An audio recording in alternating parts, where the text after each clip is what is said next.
Subscribe करें और bell दबाएं ताकि कोई खबर रह न जाए।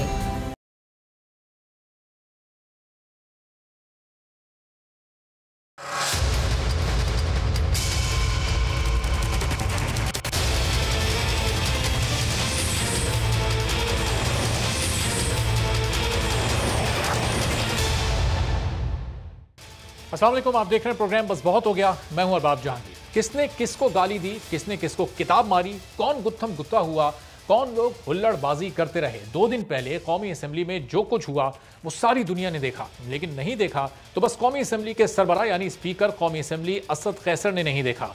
जो हुआ सब कुछ उनके डाइस के आगे, उनकी आंखों के सामने होता रहा। ऐवान फाइटिंग रिंग बना रहा, अखलाकियात को ऐवान से बाहर निकाल दिया गया। लेकिन असद कैसर को तो शायद कुछ नजर ही नहीं आया। शक की बिना पर गलती से जिन लोगों के असेंबली में आने पर कल पाबंदी लगाई गई थी, आज उन्हें भी क्लीन चिट दे दी है।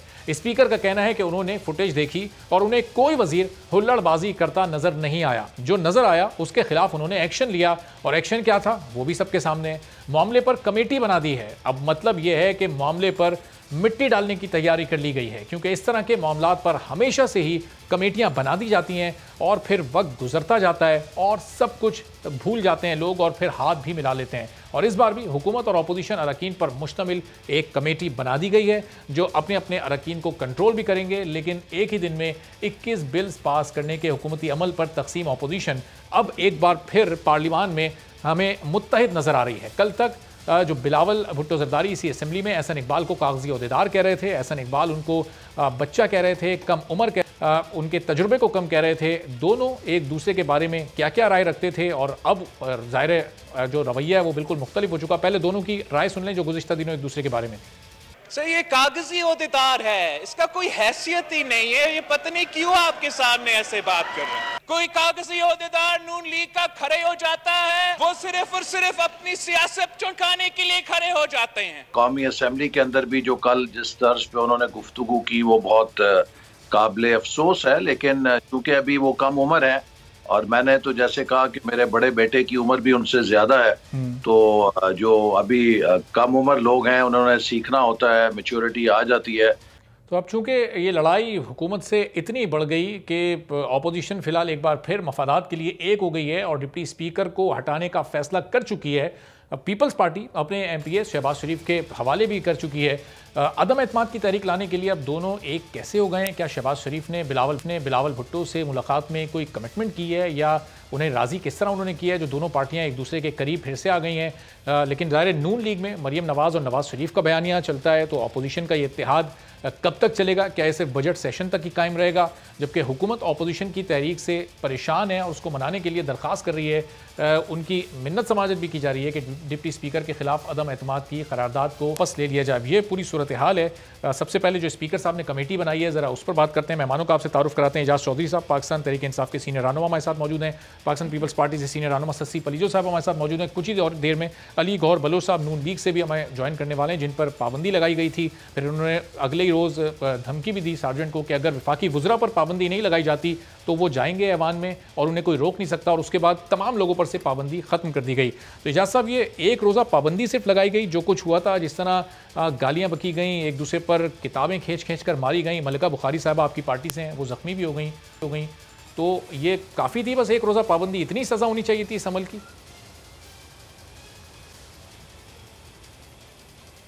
जी शुक्रिया अरबाब साहब। पहली गुजारिश तो ये है कि मेरी राय ये है कि अब इस मसले को अगर पार्लियामेंट के अंदर उसका रुख कुछ मुस्बत हो गया है तो मीडिया से भी दरख्वास्त है कि अब उस बात को वहीं पर रहने दें। अलबत्ता मैं आपसे इस बात पे इत्तफाक नहीं करता। जो कमेटी बनाई थी स्पीकर ने, उसने ये कहकर बनाई थी कि सारी असम्बली की कार्रवाई एक फुटेज में महफूज है। हुकूमत और अपोजिशन अरकान के ऊपर मुश्तमिल एक कमेटी बना ली जाए और उस फुटेज को देखकर किसका कितना कसूर है, किसने आगाज़ किया, किसने क्या किया, वो सारी चीज़ डिटर्मिन हो जाएगी और उसके बाद वो कमेटी फ़ैसला कर देगी कि किसको कितनी सज़ा मिलनी चाहिए। चुनांचे आपको मालूम है कि अपोजिशन ने उसमें अपने अरकान को नामज़द नहीं किया। अलबत्ता आज यानी कल की जो कोई गुफ्तगू शनीद थी दोनों अतराफ से, उसके नतीजे में आज दिन कुछ बेहतर गुजरा है। इसलिए मैं नहीं समझता कि अगर मैं यहाँ शुरू हो जाऊँ इस बात के ऊपर कि जनाब आगाज़ तो उस दिन से हो गया कि जिस दिन शौकत तरीन साहब ने बिस्मिल्लाह पढ़ी बजट पेश करने के लिए, तो हूटिंग उसी वक्त शुरू हो गई थी और एक ऐसा वहाँ पे मंजर नज़र आ रहा था कि मछली मंडी भी ऐसी नहीं होती। चुनांचे मैं इससे अगली सारी बातें जो हैं ये फ़िक्रा कह के तो गुजर जाना चाहता हूँ कि जो कुछ 2 रोज़ पार्लियामेंट के फ्लोर के हुआ और बिलखुसूस दूसरे रोज़ वो बिल्कुल नहीं होना चाहिए था। गालम गलोच तो कतई नहीं होनी चाहिए थी और ये जो वो दस्तावेज़ एक दूसरे के ऊपर फेंकी गई ये भी नहीं होना चाहिए था। ये ज़हन में आपके रहे कि दुनिया भर के पार्लिमानी जहाँ पे भी निज़ाम मौजूद हैं, जो असम्बली की कार्रवाई है उसके अंदर शोर शराबा, हूटिंग और एक दूसरे के ऊपर आवाज़ें कसे जाना, ये एक मामूल की कार्रवाई है। लेकिन उन्हें किसी अखलाकी हुदूद का पाबंद करना भी अरकान असम्बली या अरकान पार्लियामेंट की रिस्पॉन्सिबिलिटी है।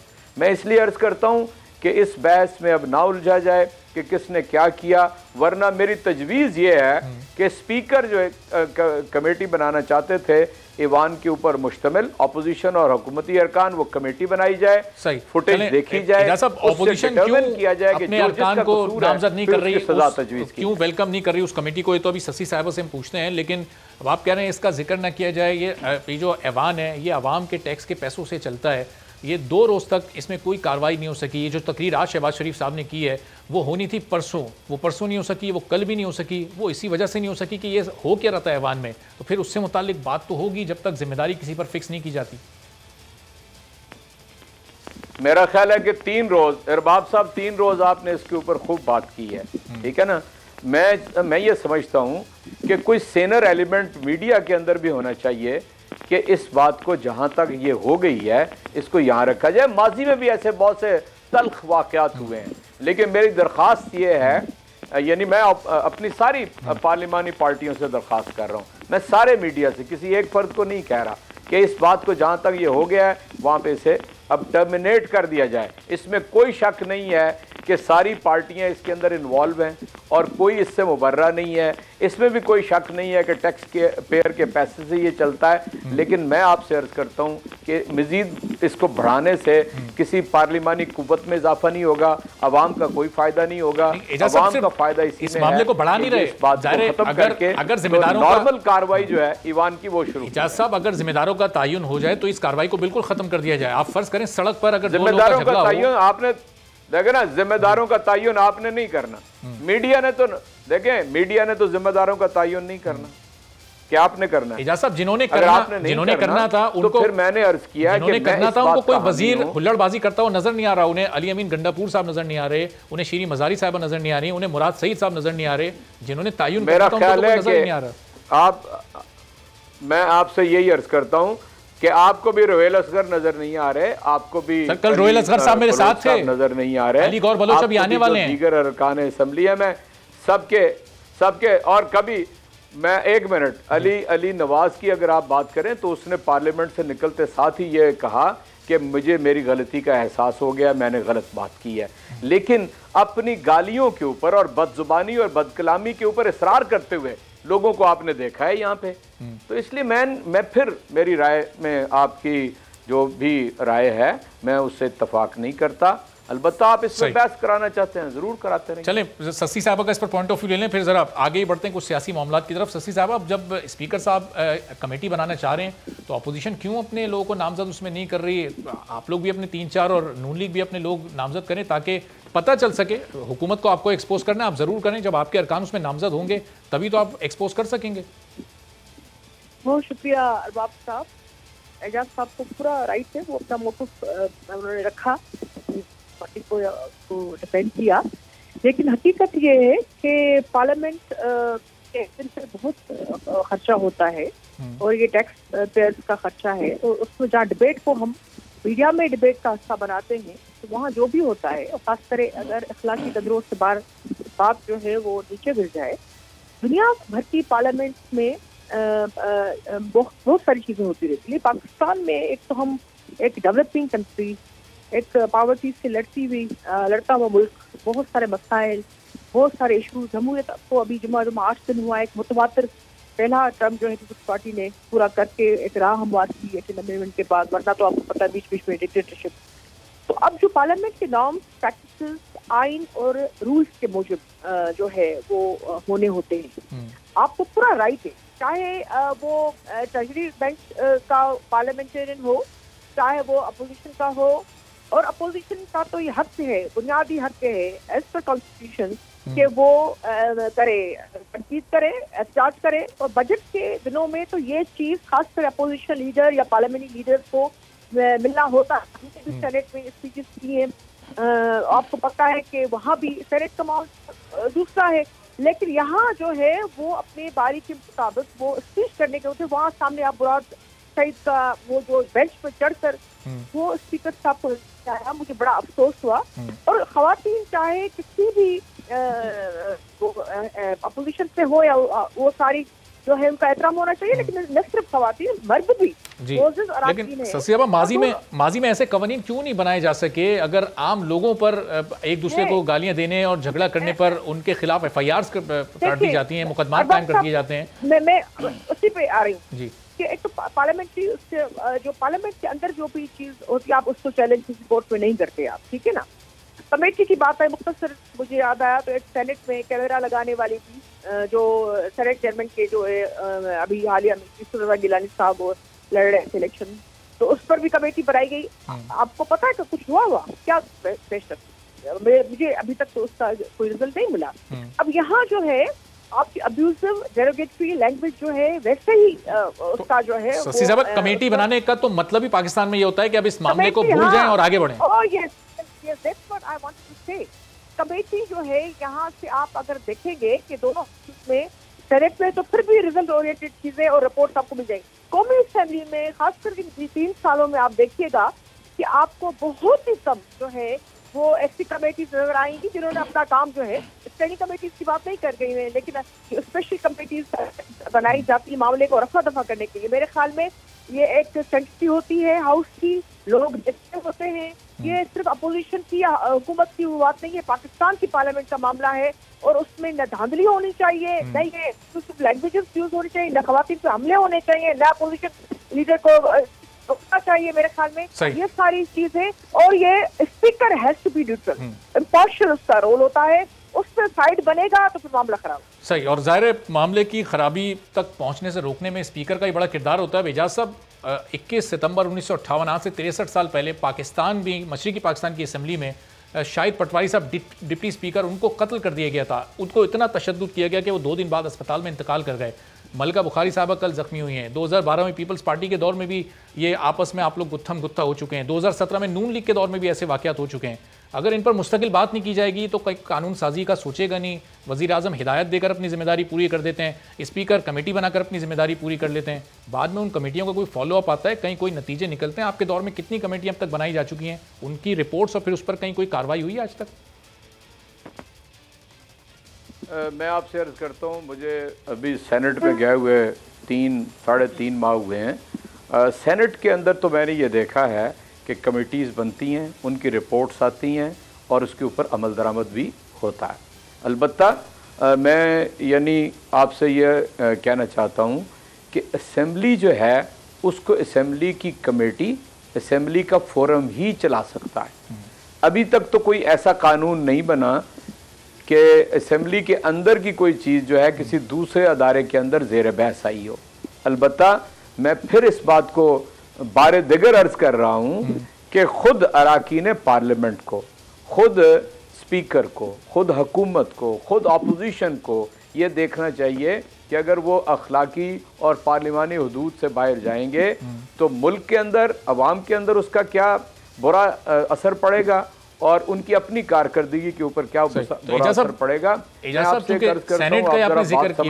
बात अर्ज करता हूँ, एक फिक्रा एक अर्ज करता हूँ। देखें, ये जब से तहरीक इंसाफ की हुकूमत बनी है और इमरान खान वज़ीर आज़म बने हैं, अपोजिशन ने बहसीत मजमूई पहले रोज़ से ही कहा कि ना हम हुकूमत मानते हैं ना वज़ीर आज़म को मानते हैं। कभी यानी अपनी मौजूदगी में इन्होंने उनकी तकरीर नहीं होने दी। ये भी देखे ना, ये भी 3.25 बरस की एक कहानी है जो मैं आपके सामने बड़े तामुल और बुर्दबारी से अर्ज कर रहा हूँ। जब ऐसी कैफियत होगी और उसके साथ साथ मुसलसल मुतालबा अपोजिशन से है कि पार्लियामेंट में वो आए, पार्लियामेंट में वो आए। अच्छा, जब वो पार्लियामेंट में आ जाते हैं या तो आप इत्मीनान से उसकी बात सुन लें, क्योंकि अक्सर औकात तो जाहिर है ये 2 दिन का मंजर जो है वो रिपीट नहीं होता। अक्सर औकात तो बात सुनी और सुनाई जाती है। अलबत्ता 110 बिल जो हैं वो पास हुए हैं और उसके अंदर अगर अपोजिशन हर वक्त बाइकआउट कर जाए और हमें महज सादा अक्सरियत से कानून साजी करनी पड़े तो अपोजिशन को अपने रवैये पे देखना है। फिर आप देखिए कि सितंबर 2020 से यानी आज से चंद दिन पहले तक, जब तक पीडीएम के दरमियान सर पटौर शुरू हो गया, तो ये तो जी हुकूमत गिरा रहे थे, अदारों को कह रहे थे हुकूमतें इनकी गिरा दें और इस्तीफे दे रहे थे और आर और पार कर रहे थे और एटम बम चला रहे थे। इसलिए मैं समझता हूँ कि सब पार्लियामेंट के मेंबरान को, जाहिर है पार्लियामेंट के सब मेंबरान को इनफरादी तौर पर अपनी जिम्मेदारी अदा करनी चाहिए, लेकिन जो स्पीकर साहब की जिम्मेदारी है, जो उन पर कार्रवाई की एक जिम्मेदारी है, बात उसकी और ये अमल के बाद की कार्रवाई की। वेल, सेनेट में जो कैमरे सेनेट इंतखाबात में बरामद हुए थे, उस पर भी कमेटी बनी थी, उस कमेटी का क्या हुआ, उसका क्या नतीजा तक निकला, किसने वो कैमरे छुपाए थे? देखिए, मैं आपसे अर्ज करता हूँ, वो आप सेनेट की बात कर रहे हैं, पहले आप स्पीकर साहब का जवाब दें, यानी फौरी बात सुन लेना। पहले आपने चूंकि उसका पूछ लिया, यानी फौरन बाद बजट सेशन शुरू हो गया है और उस पर कमेटी बनी हुई है। ये हो नहीं सकता कि कमेटी अपनी रिपोर्ट ना दे या वो तहकीकात ना हो, कभी नहीं हो सकता। इसी तरह कोई कमेटी ताखीर का शिकार तो कौमी असम्बली में हो सकती है, लेकिन ये नहीं हो सकता कि कमेटी की कोई कार्रवाई ना हो। चुनाचे मैं इस बात से आपसे इत्तफाक करता हूँ कि जी ताखीर नहीं होनी चाहिए और उस चीज़ में कोई ज़्यादा पब्लिकली सेंसिटिव मैटर हो गया ये वाला। अगर कमेटी बन जाती तो आप वॉच डॉग के तौर पे मौजूद हैं, आप हर दूसरे दिन पूछते रहते वो कमेटी बनी थी, फुटेज देखकर उसने ये तय करना था कि किसकी कितनी गलती है और उसको क्या सजा होनी चाहिए, तो आप ये कभी डाई डाउन ना होने देते। लेकिन चुनाचे मैं ये कहता हूं कि ये हुकूमती नुमाइंदे के तौर पर आप लोगों को ये एक्शन करना है, कमेटी की रिपोर्ट ताखीर होनी नहीं चाहिए, ये मुतालबा ऑपोजिशन के लोग करें, समझ आता है। हुकूमत के लोगों को तो ये अमली तौर पर मुमकिन बनाना है कि वो ताखीर ना हो, और अगर ताखीर हो रही है तो उसकी वजूहात सामने लाई जाएं। वैसे मैं आपको ये अर्ज करूं कि सेनेट बिल्कुल एक इंडिपेंडेंट अदारा है, उसका एक चेयरमैन है, एक डिप्टी चेयरमैन है और सेनेट बहैसियत मजमूई एक हाउस है, इसलिए वहाँ पर हुकूमत कोई मुदाखलत नहीं करती। और ये वाक़या तो हुआ ही यानी उस हॉल के अंदर है जहाँ पे सेनेट अपनी कार्रवाई करती है, इसलिए जो कुछ भी जिम्मे है वो सेनेट के जिम्मे है। सही। तो शशि साहब, इस दौर में ज़ाहिर है ये हुल्लड़बाजी का आगाज़ आप लोगों ने प्राइम मिनिस्टर की पहली स्पीच से ही कर दिया था, फिर आप हुकूमती लोगों से कैसे ये उम्मीद लगाएंगे कि वो रिएक्शन ना दें या वो तहम्मुल से आपकी बात सुने? शहबाज शरीफ साहब अगर 3 घंटे तकरीर कर रहे हैं तो वो सुनते रहें और अपना रद्द-ए-अमल ना दें। जो आप लोगों ने जिस अमल का आगाज़ किया है उस अमल का रद्द-ए-अमल तो फिर हुकूमत देगी। अपोजिशन के साथ 3 साल क्या होता रहा है वो आपके सामने ही है, और कमेटीज जो हैं वो, ये बात एजाज साहब की सही है कि जो है मैंने प्रैक्टिकल पॉलिटिक्स का, भले मैं पॉलिटिकल फैमिली से हूँ लेकिन साथ ही जो है वो मैं पार्लियामेंट से ही मैंने शुरुआत की है, तो सेंट्रल असेंबली से डायरेक्ट इलेक्शन लड़े हैं और फिर यहाँ भी सेनेट में भी देखा है। तो मैंने इतना भी अर्सा ये देखा है कि उसमें ये जो सूरत होती है यहाँ कौमी असेंबली में, उसके बनस्पत सेनेट में, और ये भी प्रैक्टिस बेहतर जो है पीपल्स पार्टी गवर्नमेंट ने और उनके चेयरमैन ने चीज़ों को बेहतर किया, और खासकर 18वीं तरमीम के अभी भी बहुत सारी ऐसी चीज़ें सेनेट को ज़्यादा एम्पावर करने की जरूरत है, वो अलग बहस हो जाएगी। लेकिन सेनेट में बिल्कुल बहुत सारी ज़्यादातर कमेटीज की रिपोर्ट पेश हो, लेकिन ये अभी तक कैमरा वाली पर मुझे कोई सीरियसनेस नहीं आई है। जाहिर बात है, वैसे एक साथी उसके कारकुन के और एक सिटीजन के भी पहली दफा में इन 20 सालों में पार्लियामेंट से बाहर होकर चीजों को देखते हैं, तो मुझे नजर ये आ रहा है कि वही पुरानी रवायत जो है, बजट जब आता है तो वहाँ से आधा शुमार जमा करके आप हर चीज अच्छी बतानी शुरू करते हैं। अपोजिशन के जो रेस की एतराजात या जो समाइती के बदतरीन हो रही है उस पर कान नहीं धरा गया। 2 खतरनाक किस्म के बिल जो है अभी आए हैं इलेक्शन कमीशन के एतराजात के बावजूद, ये कौन होते हैं वन साइड फैसले करें जिससे पाकिस्तान के इस्तेकाम और सालियत की जो है दाव पे लगाए की बात हो रही हो, इंटरनेट और आई वोटिंग। और लेकिन ससीबा जो विफाक में जो इल्जामात आप विफाकी बजट पर शौकत तरीन साहब की तकरीर पर लगा रहे हैं उसके आदादोशुमार पर, वही फिर सिंध में पाकिस्तान तहरीक इंसाफ अपोजिशन में है और वो आप पर लगा रही है, मुराद अली शाह पर लगा रही है। नहीं आप यू कांट इवन कंपेयर कि सिंध ने अभी जो बजट दिया है बड़े मुश्किल हालात में, और उसमें जो हमने कम से कम जो तनख्वाह की बात हो, पेंशन की बात हो, गरीब आवाम को सब्सिडी में सेक्टर्स में देने की बात हो, गरीब किसान की बात हो, हमने जो है उसमें कहीं ज्यादा उसमें किया। और टैक्सेस में भी आप जो है प्लीज मवाजना कर सकते। यहाँ इंडायरेक्ट डायरेक्ट टैक्सेस की कोई भी आम बंदे तो उसकी मशीद से पता भी ना हो, और जो आपके जो कर्जे हैं उसके बाद IMF की जो डील हुई है, उसके बाद आपकी जो पॉलिसी है, आपकी जो ऑयल एंड गैस के हवाले से, आपकी पेट्रोल के हवाले से अभी जो प्राइसेस बढ़ी हैं, आपकी नेफ्रा के हवाले से जो है, या आपकी जो है मुख्तलिफ हजम जो है उसमें जो सारी चीजें, उसमें तो मेरे ख्याल में ये उस बजट पे पेश करने के लिए दिन गुजर जाएंगे, एतराज़ खत्म नहीं होंगे। सच्ची बात ये। और सुबह की चाय जो है वो अपनी जगह पे, मैं भी इस वक्त जहाँ बैठी हूँ इस वक्त भी जहाँ बड़े मानसून का मौसम है, पानी पीने की भी लिए जेल में नहीं है, और यहाँ अच्छा जैसे इदारे जो है वो मनमस्तियाँ कर रहे हैं उस दुकान से जो है वफाक हुकूमत चला रही है। सुबह के मामले में ये 27 अगस्त 2020 भी आपको याद होगा, जिस दिन कराची पूरा डूब गया था, कराची की एक सड़क पर आप कदम नहीं रख सकते थे, घरों की छतें गिर गई थी उस दिन, जिस तरह बारिश हुई थी, नालों का क्या हाल था, बाद में सबने देखा कि वो NDMA ने, वफाकी हुकूमत ने इंटरवीन किया। मेरे भाई अरबाब साहब, कराची में ज्यादातर हुकूमतें किसकी रही है, और हमने तो जीरो से काम शुरू किए हुए हैं। या दूसरे कराची सिंध का हिस्सा, और सिंध में 13 साल से पाकिस्तान पीपल्स पार्टी की हुकूमत है। नहीं, जो है वो उसकी जिम्मेदारी चीज नहीं आती है। मैं अगर डिफेंस में रहती हूँ तो वो किसी और के उसमें आता है, डायरेक्ट जो है कंट्रोल में बात करूँ, या वहाँ से जो है वो कंटोनमेंट है, वहाँ से जो है मकानी इदारे वो उसका निजाम उसमें होता है, दूसरे से KMC होती है, फिर वहाँ जो है बहुत सारे multiple institutions are working there. Obviously जो है सिंध हुकूमत को उस तरह काम करने का मौका पहली दफा मिला है, और काफी सारी चीजें करें, लेकिन फंड्स जो है वफाक में अभी भी आप देखें कि K4 की बात हो रही हो, मैं अभी परसों विजिट करके आई हूँ, साइड से मेरे गाँव से गुजर रही है, तो वहाँ भी आप देख लें कि सिंध हुकूमत की सीरियसनेस जो है हर चीज में आपको नजर, ये जो बात करना गटर जा रही है, ये बहस अलग हो जाएगी। मैं कह रही हूँ बात कि एक बजट वाली ऐसी चीज होती है, अपोजिशन अपनी बिल्कुल बात रखती है और रखनी चाहिए। किसान हमारी तरफ देख रहा होता है, मजदूर हमारी तरफ देख रहा होता है, वो चाहता है कि रोटी रोटी हो। कोरोना वाले उसमें बहुत सारा जो है मसला गड़बड़ हुआ है, लेकिन इसको जो है फिर भी ऊपर जाना, जो खान साहब बार बार कहते हैं स्पीचेस में, उस पे चीज ग्राउंड पे और उनकी तकारीर में तो ठीक है। लेकिन अब जाहिर सच्ची साहब सवाल ये कि फिर ये एक जगह आप ऑपोजिशन में, एक जगह जो विफाकी हुकूमत है वो सिंध में ऑपोजिशन में, मिसाल कौन कायम करेगा? मैं जरा एजाज साहब से इस पर बात कर लूँ, फिर ब्रेक के बाद सियासी मामलात की तरफ भी आना है। तो एजाज साहब, आप लोग पाकिस्तान तहरीक इंसाफ इस वक्त सिंध में ऑपोजिशन में, मुराद अली शाह साहब जब बजट पेश कर रहे थे, ये सिंध की ऑपोजिशन को उस वक्त मिसाल कायम करनी चाहिए थी पूरे मुल्क के लिए कि वो बैठते, तहम्मुल से मुराद अली शाह साहब की बात सुनते, ताकि फिर आप कौमी असम्बली में इनके इस अमल को गलत करार देते। वहाँ जिस तरह बाजे और सीटियाँ बज रही थी, पाकिस्तान तहरीक इंसाफ की सियासी तरबियत ऐसी है? अरबाब साहब, मैं आपसे एक बात अर्ज़ करूँ। पीपल्स पार्टी 1970 के इंतखाबात में जीत कर तो पाकिस्तान के दोनों हिस्सों में हुकूमत बनाने की अहलियत रखती थी। मुल्क का आधा हिस्सा अलग हो गया, मैं उस पर लंबी बहस में नहीं जाना चाहता। उसके बाद मुतअद्दिद दफ़ा पीपल्स पार्टी वफाक और सूबों के अंदर हुक्मरान रही है, और अगर पानी का कोई एक ज़ख़ीरा इन 51 साल के अंदर नहीं कोई बना सका, तो मुझे ये बताइए कि ये किसका कसूर है?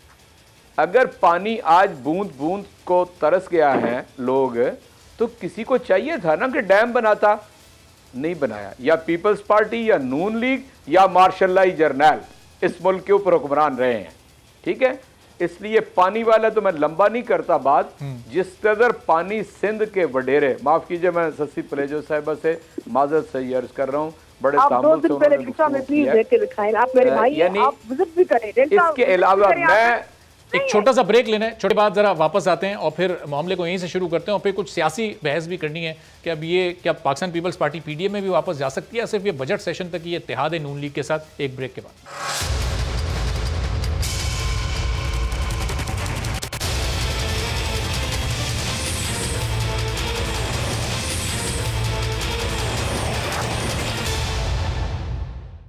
प्रोग्राम में एक बार फिर आपको खुशामदीद कहते हैं। और इस वक्त ज़ाहिर नून लीग और पाकिस्तान पीपल्स पार्टी सियासी तौर पर पार्लियामेंट में एक दूसरे के करीब आ रहे हैं और हुकूमत को इस वक्त बजट सेशन में बड़ा टफ टाइम दिया जा रहा है। अब सवाल ये कि क्या पीडीएम में पीपल्स पार्टी की वापसी हो सकती है नहीं। लेकिन बहरहाल ब्रेक से पहले जो हमारे मेहमान गुफ्तगू कर रहे थे, दोनों के पॉइंट्स अधूरे रह गए थे। ज़रा ये पानी की गैर मुनसिफाना तकसीम का इल्ज़ाम वफाक पर लगता है, इसमें कितनी हकीकत है? एजाज साहब पहले अपना पॉइंट मुकम्मल कर लें, फिर सस्सी साहब से भी जानते हैं।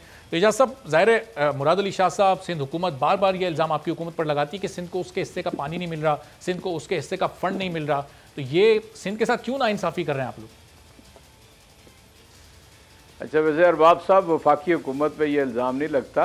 ये कहते ये हैं कि पंजाब हमारे हिस्से का पानी ले रहा है। आप ज़रा इसको करेक्ट कर लें। लेकिन मैं आपकी खिदमत में और सस्सी पलेजो साहिबा की खिदमत में ये अर्ज़ करना चाहता हूँ, मैंने सिविल इंजीनियरिंग की 1980 में। मेरी पहली नौकरी जो थी वो कालाबाग डैम प्रोजेक्ट के ऊपर वपडा के अंदर हुई थी। इसलिए ये ना समझिएगा कि मैं अखबारों की खबरें पढ़ के आपसे बात कर रहा हूँ। पहली बात तो ये है कि जो मुआहदा हुआ, उस मुआहदे के अंदर जो पानी की तकसीम हुई, उस पानी की तकसीम की सूरत हाल में यह है कि 83% पानी इस वक्त मंगला से कम आ रहा है और 67% पानी तरबेला से कम आ रहा है। जो कम पानी है उसी हिसाब से तकसीम किया जा रहा है। और सिंध के जितने इरिगेशन डिपार्टमेंट के ऑफिसर थे, बगैर इतला दिए पंजाब के अंदर आए, हेडवर्क्स के ऊपर गए और उन्होंने रिपोर्ट किया गवर्नमेंट ऑफ सिंध को जाके कि कोई पानी जो ऐसा नहीं कहीं से मिल सका कि जहां पर कोई गलती हो रही हो, जो हमारे हिस्से का पानी है वो हमें मिल रहा है। एक बात। लेकिन जब पंजाब के इरिगेशन डिपार्टमेंट के लोग गए तो उन्होंने ये बताया कि वहां पर कोई पानी को नापने का जो भी सादा तरीका, टेलीमीट्री तो एक तरफ रह जाइए, कोई है ही नहीं सिरे से, आप नाप ही नहीं सकते। अच्छा। और जब पानी अपस्ट्रीम जाता है तो वहां पर पानी का ज़िया होता है। पानी चूंकि वहां पर ये बताते हैं कि कम है। आपको मालूम है कि गुज़श्ता दिनों के अंदर एक नहीं, खुद हुकूमत सिंध ने वो मोगे, वो रास्ते आइडेंटिफाई किए जहां से पानी तोड़ के, तो बड़े लोग जो हैं, मैं ज्यादा तल्ख फिक्रा नहीं कहता, वो अपने इलाकों के अंदर पानी को चोरी कर रहे थे और यानी जो आम हारी है वो महरूम हो रहा था और उसका सारा गुस्सा जो है वो पंजाब पे उतरता है। मैं कहना ये चाहता हूं कि पीपल्स पार्टी इतनी पुरानी हुक्मरान पार्टी रही है, इसको डैम बनाने चाहिए थे, इसको पानी के ज़खायर बनाने चाहिए थे। मुझे लगता है कि इन्होंने कोई डैम क्यों नहीं बनाया, क्यों पानी के ज़खायर नहीं बनाए। दूसरी बात मैं आपसे ये कहना, दूसरी बात आप मेरी बात तो पूरी होने देना जी, जल्दी से मेरी बात पूरी होने दें, मेरी बात पूरी होने दें प्लीज। मैं आपको देखे ना, कोई आप बहुत सारे बातें ऊपर नीचे करेंगे तो मेरी बात नहीं आप करने दें। मेरी बात बिल्कुल नहीं, तो जी आप मेरी बात ही मुकम्मल नहीं हो रही तो सस्सी साहब नहीं, आप जो देखिए, आई डोंट नो किस तरह आप डिस्कशन कराएंगे। आपने बहुत सारी मतलब सिरे से हकायक को मसख करके बताना सस्सी साहब से गलत है। और ये तो पूरा बलोचिस्तान, पूरा बलोचिस्तान इनको आपने अपने गवर्नमेंट को कहता है कि उनका 60-70% पानी चोरी कर रहे हैं। सब जरा रुकिए तो सस्सी साहब का से मुझे सवाल करने दें जी। सस्सी साहब सवाल भी ले लें। 13 साल में आप लोगों ने नहीं, आप मेरी बात ही मुकम्मल नहीं होने दे रहा है। मैं तो आपको वापस आ रहा हूं, मैं वापस आ रहा हूं आपकी तरफ। एजाज साहब, सस्सी साहब को रिस्पॉन्ड करने दें।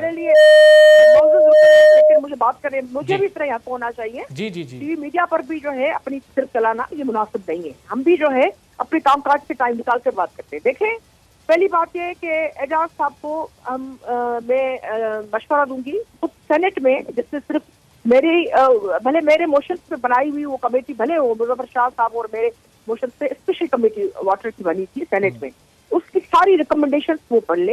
वाटर कमेटी जो वाटर पावर की कमेटी जो है उसमें जो है हमारी रिकमेंडेशन सिर्फ उसमें मैं नहीं थी, लेकिन उसमें पीटीआई उसकी ये पढ़े गुज़श्ता 6 सालों में जो भी हमने रिकमेंडेशन किए, जो पूरी पार्टीज ने उस पर जो है मिलकर वो यूनानिमसली रिकमेंड किया कमेटी को।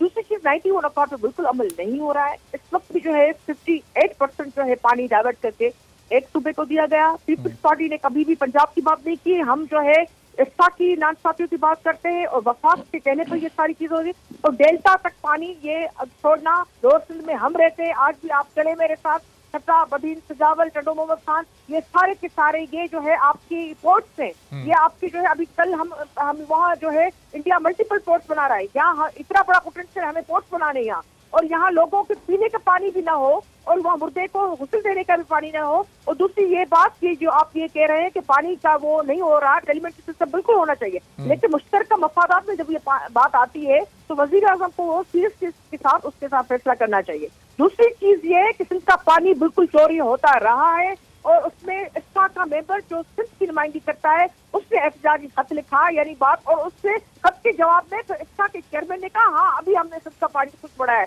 मतलब कि वो चोरी हो रहा था, मतलब कि कम दिया जाए। आप कमी में भी आपको जो है वो बराबरी की बुनियाद पर वो लेना होता है, जिम्मेदारी लेनी होती है। जब पानी बढ़ जाता है तो इंडिया की तरह सिंध के छोड़, जैसे पाकिस्तान की तरफ वो छोड़ देता है इजाफी पानी जो है सैलाब में की सूरत में, और जब शॉर्टेज होती है तो हम जो है सूखे मर जाते हैं। इस तरह नहीं होना चाहिए, सारे इलाके पाकिस्तान के हैं और यहाँ बराबरी के बुनियाद पर रिसोर्सेज की और पानी की जो है वो होनी चाहिए। सही। और सबसे अब ये बता दें कि पाकिस्तान पीपल्स पार्टी अभी ये 13 साल से लगातार सिंध में हुकूमत कर रही है, डैम्स आप लोगों ने इस दौर में कितने बनाए? हम देखते हैं कितनी बारिशें होती हैं, उसका पानी जो पानी स्टोर होना चाहिए बाद में वो यूज होना चाहिए, वो ऐसे ही ज़ाया हो जाता है। अरबाब साहब, छोटे बड़े डैम्स जो हैं, जो छोटे छोटे डैम, क्योंकि बड़े तो आपको पता है जो सिस्टम हमारा इरिगेशन है फ्लो ही बंद है। अभी ये 91 अकार्ड को नहीं हो रहा तो ये मैन मेड क्राइसिस है, सिंध को सूखा बंद कर वो प्यासा मारा जा रहा है, तो ये कुदरती आप सिर्फ नहीं कह सकते, ये मैन मेड क्राइसिस किया पीटीआई की हुकूमत ने किया है। डैम्स जो है वो बड़े तो फ्लो को बंद करके आपको सारे लोगों को, आपके 7 करोड़ लोगों को मार देंगे। यहाँ आदमशुमारी सही नहीं हुई है, सिंध की आबादी अच्छी खासी है, वो उसके साथ साथ बलोचिस्तान भी जो है वो सफर करेगा।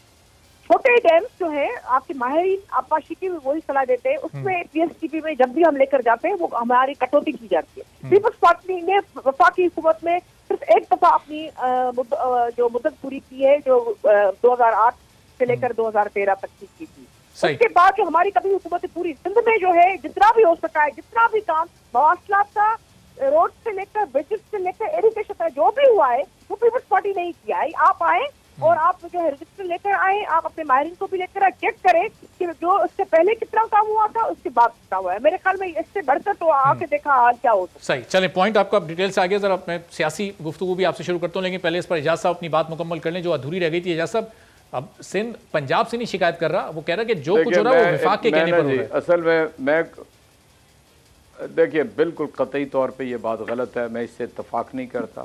और इन 73 बरस के अंदर कोई 53 बरस ऐसे हैं जो पीपल्स पार्टी सिंध के ऊपर हुक्मरान रही है और आज कराची की भी जिम्मेदारी कबूल करने के लिए तैयार नहीं है, एक बात। और ये मुख्तलिफ औकात में हुकूमतों में रहे, वफाक में भी और सूबों में भी। वेयर एज तहरीक इंसाफ की हुकूमत को तो आए हुए 2.5 से पौने 3 साल हुए पहली मरतबा, और पहली मरतबा आते ही हमने मोहम्मद डैम और आमिर भाषा डैम और इसके अलावा 8 डैम बड़े बैक वक्त उनके ऊपर काम करना शुरू कर दिया है। इसलिए कि जो ग्रेडियंट अवेलेबल अल्लाह ताला ने पाकिस्तान के अंदर दरियाओं का किया है, क़यामत के रोज़ ये सब पकड़े जाएंगे जिन्होंने पानी के ज़ख़ीरे नहीं बनाए और जिन्होंने डैम नहीं बनाए, जिन्होंने पन बिजली नहीं बनाई और जिन्होंने ना सैलाब को रोकने का काम किया, ना खुश्क साली के अंदर पानी का इंतज़ाम किया। कौन रिस्पॉन्सिबल है? मैं इसलिए ना ज़्यादा बात नहीं इसके ऊपर करना चाहता, यहीं छोड़ देना चाहता हूँ। और ये महज ये इल्ज़ाम तराशी और ये सिंध का कार्ड इस्तेमाल करने से पानी का साथ इंसाफ नहीं होगा।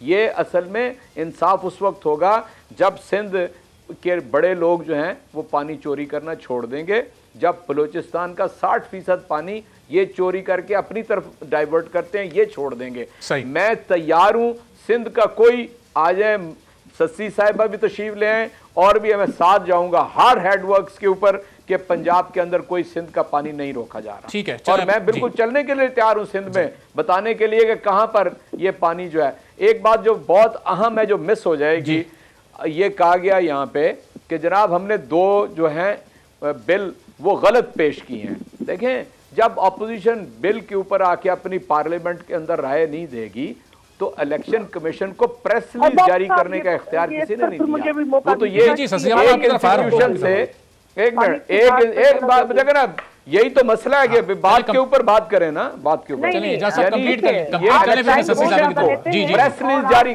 शशि साहब मैं आपको मौका दे रहा हूँ, बिल्कुल पूरा मौका जवाब। प्रेस रिलीज जारी करने का कमेटी रिपोर्ट पानी की देखो, बीच में ना बोले, बीच में ना प्लीज। हम भी बैठेंगे। शशि साहब मैंने आपको एजाज साहब जल्दी से कंप्लीट कर ले आप 10 सेकंड में, फिर मैं कोई अखबारी खबरें पढ़ के गो थ्रू अ रिपोर्ट, उसमें जो है मैं जी रिपोर्ट, मैं जिस रिपोर्ट का आप जिक्र कर रही हैं मैं वो देख रहा हूँ, मैं देख रहा हूँ उस रिपोर्ट को। मैं सिर्फ एक गुजारिश करना चाहता हूँ जो रिपीट हो गई कि भी मैं कोई अखबारी बयानात से पानी के ऊपर बात नहीं कर रहा। 10 सेकंड दे दें एजाज साहब को, 10 सेकंड में अपना आर्गुमेंट कंप्लीट करें। मैं आपकी तरफ आ रहा हूं, प्रॉपर आपको टाइम मुझे यानी इस बात देखो ना, शशि साहिबा ये इतराज तो कर रही हैं कि फ्लड आता है तो पानी जाया हो जाता है। अच्छा एजाज साहब चलें, एजाज साहब आप रुक जाएं, एजाज साहब आप रुक जाएं, एजाज साहब जरा रही, एजाज साहब रुकिए जरा, एजाज साहब रुकिएगा जरा, आपसे दरखास्त है मेरी। बनाकर जो रिकमेंडेशन मैं चुप। जी जी शशि साहब carefully what we had suggested and recommended, उसकी वो देख ले थोड़ा। आप सेनेट में बैठे हैं, जाहिर बात है इंशाल्लाह आप भी मुख्तलिफ स्पेशल कमेटीज बनाएंगे। तो मेरे जो कहने पर हमारे जो उसको कहने की बनी थी स्पेशल कमेटी, उसकी रिकमेंडेशन सारे सूबों में हम गए थे, उसमें सारी पीटीआई भी बैठी थी, सब बैठे थे और उन्होंने खुद कहा था कि यहाँ नाइंसाफी हो रही है और यह हो रही है। मैं आपको इसी वजह से कहा, आप हमारे भाई हैं, आप आए देखें। या क्या पाकिस्तान के सिटीजन नहीं है? अगर हैं पीटीआई से कौन था शशि साहब? पीटीआई से कौन कौन था? लोग हैं तो मेहरबानी करके उनको मारे नहीं, उनको जो है। और ये सिंध कार्ड व सिंध कोई कार्ड नहीं है कि आपने शशि साहब पीटीआई से किसने एडमिट किया? शशि साहब पीटीआई से बात किसने एडमिट की? ये ना कहा, ये जो सिंध वाली बात है ना, इस तरह ना किया करें जी। सिंध भी हमारे लिए उतना ही महबूब है जितना पंजाब या बलूचिस्तान है। शशि साहब पीटीआई से किसने एडमिट किया? पीटीआई से किसने एडमिट किया कि हमारा भी सूबा है, आपका अकेले का सूबा तो नहीं है सिंध ने जी। ठीक है जरा ये पानी वाली बहस को शशि साहब एजाज साहब यहीं पर रोकते हैं और फिर आने वाले किसी प्रोग्राम में इस पर दोबारा से बात करेंगे, मजीद डिटेल से इस पर बात होगी। अभी अली गौर बलोच साहब ये हमें ज्वाइन कर चुके हैं, एक ब्रेक लेते हैं, ब्रेक के बाद वापस आएंगे। फिर अली गौर साहब उन 7 लोगों में शामिल थे जिन पर पाबंदी लगी थी, क्या ये सज़ा काफ़ी थी इन लोगों के लिए या मजीद कुछ सख्त सज़ा होनी चाहिए थी? इस पर गुफ्तगू करेंगे एक ब्रेक के बाद।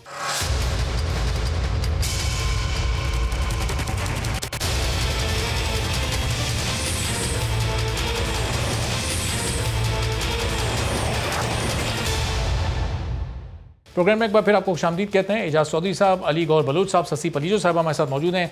तो अली साहब ये आपने धमकी दी कि अगर वफाकी वज़रा को जाने की इजाज़त है और जिन पर पाबंदी नहीं लगाई गई वो जाएंगे तो मैं भी जाऊँगा। क्या सज़ा होनी चाहिए जब इस तरह के अमल में ज़ाहिर अपोजिशन और हुकूमत इन्वॉल्व हो जाती है? ये एक दिन की पाबंदी जिन 7 लोगों पर लगी उसमें हुकूमत के भी लोग थे, क्या ये काफ़ी होती है सिर्फ ये इतनी सज़ा कि जी एक दिन की आप पर पाबंदी है फिर आप आएँ और फिर उस असम्बली के ऐवान का हिस्सा बन जाएँ? देखें बिस्मिल्लाहिर्रहमानिर्रहीम, गुजारिश ये है कि ये तो फिर एक लंबी डिबेट है। बहरहाल ये तो डे 1 से हुकूमत का रवैया है कि ये असम्बली की कार्रवाई को भी बिल्डोज़ करते हैं, असम्बली में गालियां भी देते हैं और फिर इनके वज़रा गलत ट्वीट्स करके कि जनाब वो अली गौहर ने ये कर दिया वो कर दिया। तो जो अली नवाज़ अवान ने गालियां दी वो पूरे पाकिस्तान ने सुनी है। मैंने किसी को माँ बहन की गाली नहीं दी और जिसके अपने घर में कोई माँ या बहन हो और उसकी वो इज़्ज़त उसको अजीज़ हो वो किसी की माँ और बहन को गाली नहीं देता। दूसरी बात ये है कि जो आपके नारे भी पूरा पाकिस्तान सुन रहा था, वैसे जो आप नारे लगा रहे थे। जी वो उसमें मैंने किसी को माँ बहन की गाली नहीं दी, लेकिन जब हमें माँ बहनों की गालियाँ पड़ेंगी तो उसके जवाब में हम कुछ तो कहेंगे ना, कि जितना हम किसी महज़ब दायरे के अंदर रहते हुए कह सकते हैं। अपनी माँ बहन को गाली सुनने के बाद तो कुछ कहेंगे फिर हम 2 अल्फाज। दूसरी मैं ये गुजारिश करूँगा कि जो स्पीकर साहब ने किया, पूरे पाकिस्तान ने मीडिया पे देखा कि इनके वज़रा चेयर के ऊपर चढ़ के जो है गालियाँ भी बाक रहे थे, किताबें भी फेंक रहे थे, लेकिन चूँकि स्पीकर साहब जो हैं वो बायस्ड हैं, डिप्टी स्पीकर साहब बायस्ड हैं, वो वही कुछ करते हैं जो उनको इमरान नियाज़ी साहब की तरफ से डिक्टेशन मिलती है। इमरान नियाज़ी साहब ने उन्हें कहा कि ख़बरदार, वज़रा ने चाहे गालियाँ दी हैं, वज़रा ने चाहे किताबें मारी हैं, वज़रा चाहे कुर्सियों पर चढ़ के फेंकते रहे चीज़ें, ख़बरदार आपने फॉर्मेलिटी के लिए सिर्फ हुकूमत के ये 2-3 बंदों के नाम डालने, बाकी उन सब में ख़बरदार मेरी काबीना के किसी बंदे का नाम नहीं डाल। और बेचारा वो तो मीडिया पर है, स्पीकर बेचारा दूसरे दिन फिर बैठा हुआ था, मिन्नत तरला करने गया हुआ था।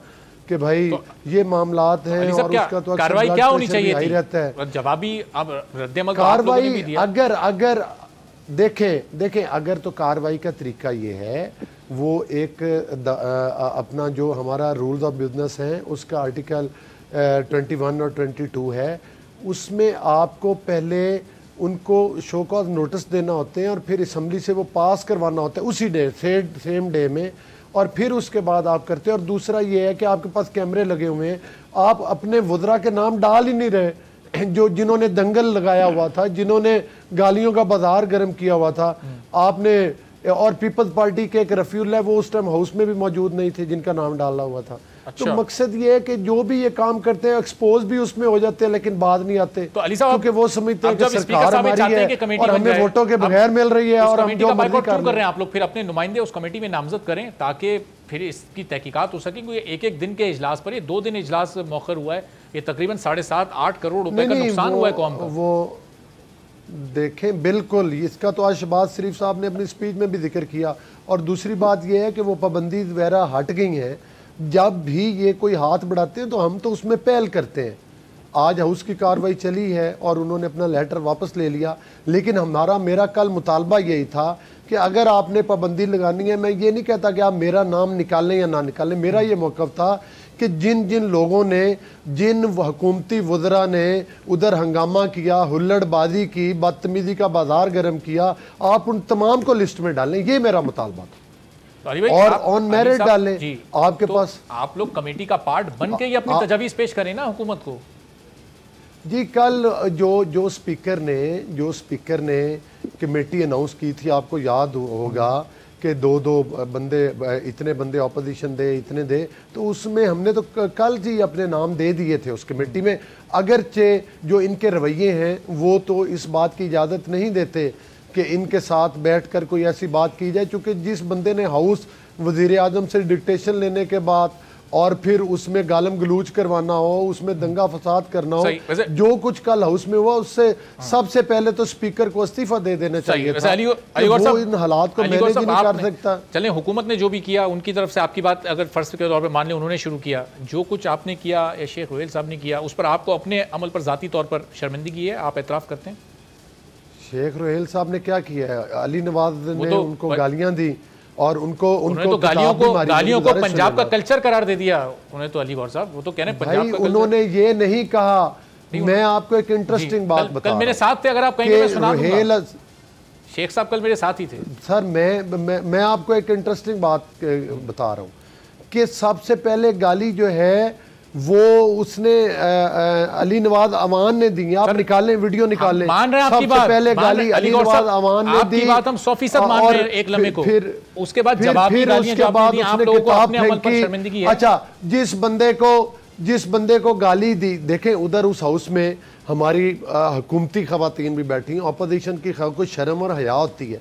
तुम उधर माओ बहनों की गालियां दे रहे हो, ठीक है। उसके बाद उसके जवाब में जो मैंने नारे लगवाए थे, जो इनको बड़े नागवार गुजरते हैं, उसके बाद मैंने वो कुत्तों बिल्लों वाली जो बात हुई थी और उसकी मैं वजाहत भी कर चुका हूँ। इसके बावजूद मैं कहता हूँ कि ये कुछ नहीं होना चाहिए था।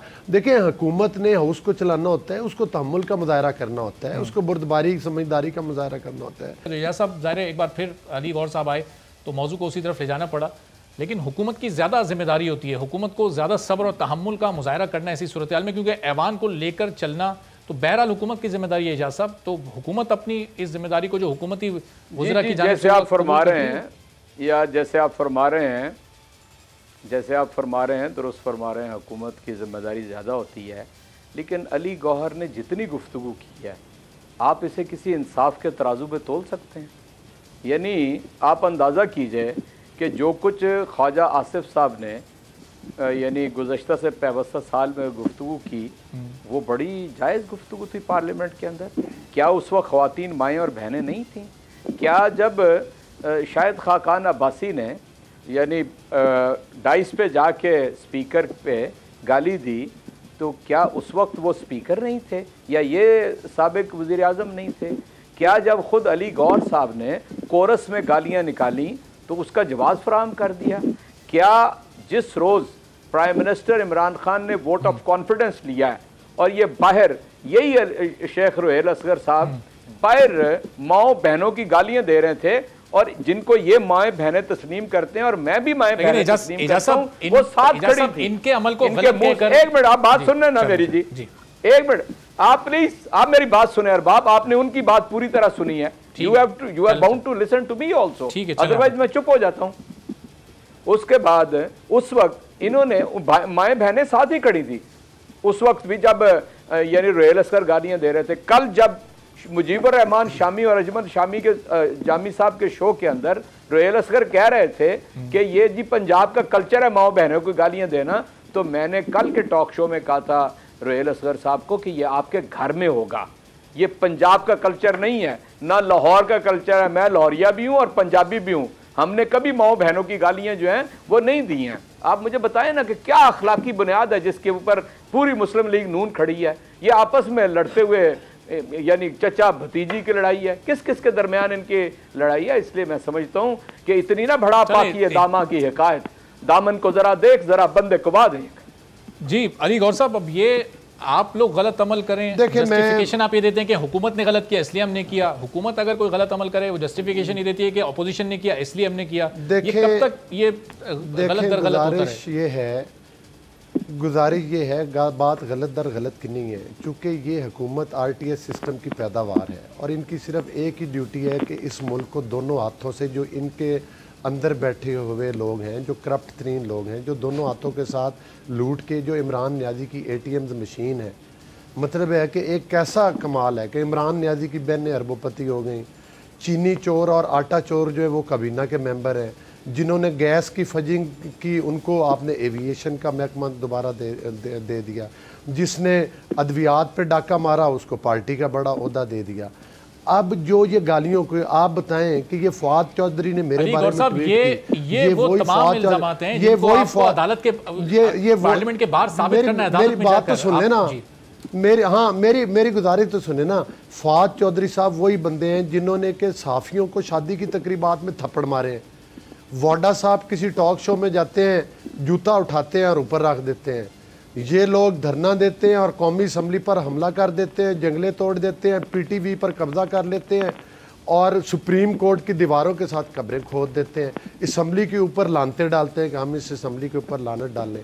अली गौर साहब, जरा शशि पलीजो साहब का भी इस पर मैं पॉइंट ऑफ व्यू ले लूँ, थोड़ा आपका पॉइंट आ गया, रुकिएगा शशि साहब। अब ये ऐवान के अपने मेंबरान उसके तकद्दुस का ख्याल नहीं करेंगे, उसका एहतराम नहीं करेंगे, तो फिर ये किस तरह की कार्रवाई चलेगी? ये आज तो खुशकिस्मती से शहबाज शरीफ साहब ने तकरीर कर ली, अब कल फिर प्राइम मिनिस्टर तकरीर करेंगे या कोई और वजीर तकरीर करेगा, फिर इसी तरह का माहौल हमें मुस्तकबिल में देखने को मिलेगा।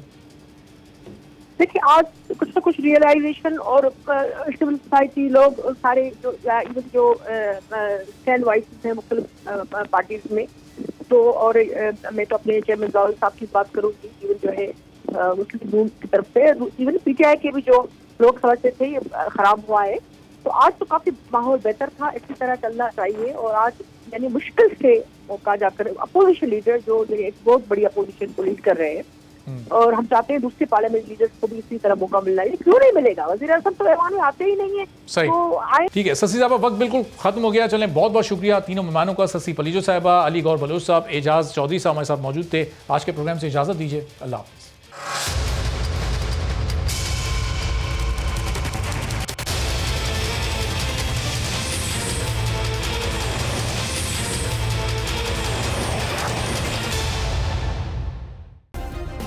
सब्सक्राइब करें और बेल दबाएं ताकि कोई खबर रह न जाए।